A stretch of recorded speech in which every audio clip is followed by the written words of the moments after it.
নমস্কার বন্ধুরা, অতসী সহজ রান্নাঘরে আরও একটা নতুন রেসিপিতে সবাইকে স্বাগত। আজকের আমি তোমাদের সাথে শেয়ার করব খুব সহজভাবে বাড়িতে কিভাবে ঝুরি ভাজা বানানো যায়, সেটা আজকের আমি তোমাদের সাথে শেয়ার করব। আর এখানে আমি কোনো মেশিন ছাড়াই ঝুরি ভাজাটা বানিয়েছি। প্লাস্টিকের বোতল দিয়ে খুব সহজভাবে বাড়িতে ঝুরি ভাজা বানানো হয়ে যায়। চলো দেখে নেওয়া যাক। প্রথমে আমি একটা বাটি নিয়েছি আর একটা স্ট্রেনার নিয়েছি, তাতে আমি দিয়ে দেবো 2 কাপ বেসন। বেসনটা প্রথমে খুব ভালো করে চেলে নিতে হবে। তারপর আমি দিয়ে দেব 2 চামচ চালের গুঁড়ি আর দিয়ে দেব স্বাদমতো লবণ আর 1 চামচ হলুদ গুঁড়ো খুব সামান্য পরিমাণ কালারের জন্য দিয়ে দেব, আর দিয়ে দেব 1 চামচ লঙ্কার গুঁড়ো। এই সব কিছু দিয়ে শুকনো অবস্থায় খুব ভালো করে মিশিয়ে নিতে হবে। শুকনো অবস্থায় খুব ভালো করে মেশানো হয়ে গেলে অল্প অল্প জল দিয়ে একটা ব্যাটার বানিয়ে নিতে হবে। একসাথে বেশি জল দেওয়া যাবে না, খুব অল্প অল্প জল দিয়ে একটা পাতলা ব্যাটার বানিয়ে নিতে হবে। জলটা কোনো ঠান্ডা বা গরম নয়, নর্মাল জলই দিতে হবে। রুম টেম্পারেচারে থাকা জল দিয়ে ভালো করে একটা ব্যাটার বানিয়ে নিতে হবে। দেখো, খুব ভালো করে হাত দিয়ে ফেটিয়ে নিতে হবে। এইভাবে যত ভালো করে ফেটানো হবে তত ঝুরি ভাজাগুলো ফুলবে আর একদম মুচমুচে হবে। দেখো, এইভাবে অল্প অল্প জল দিয়ে হাত দিয়ে আমি 10 মিনিটের মতো খুব ভালো করে আমি ফেটিয়ে নিয়েছিলাম।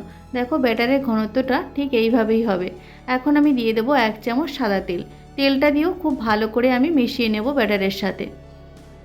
ঝুরি ভাজা বানানোর জন্য আমি এরকম একটা প্লাস্টিকের বোতল নিয়েছি আর বোতলের ঢাকনাটা এরকম ছিদ্র করে নিয়েছি। একটা সুঁচকে গরম করে বোতলের ঢাকনাটা এরকম খুব সহজভাবে আমি ছিদ্র করে নিয়েছি। এখন যে ব্যাটারটা রেডি করে রেখেছিলাম সেই ব্যাটারটা আমি বোতলের মধ্যে নিয়ে নেব। তার জন্য আরও একটা বোতলের মুখ আমি কেটে নিয়েছি। বোতলের মুখটা কেটে ওই বোতলের মুখের উপর রেখে খুব সহজভাবে ব্যাটারটা আমি এই বোতলের মধ্যে নিয়ে নিয়েছি। দেখো, আমি দেখিয়ে দিচ্ছি যে বোতলের মুখটা আমি কিভাবে কেটে নিয়েছি। এইভাবে কেটে নিয়ে ওই বোতলের মুখে বসিয়ে দিয়ে খুব সহজভাবে আমি ব্যাটারটা নিয়ে নিয়েছি ওই বোতলে। এখন আমি গ্যাসে একটা কড়াই বসিয়ে দিয়েছি আর দিয়েছি সাদা তেল। তেলটা খুব ভালো করে গরম হয়ে গেলে আমি বোতলটা হালকা প্রেস করে এইভাবে ঝুরি ভাজাগুলো দিয়ে দেব। দেখো কত সুন্দরভাবে ঝুরি ভাজাগুলো পড়েছে।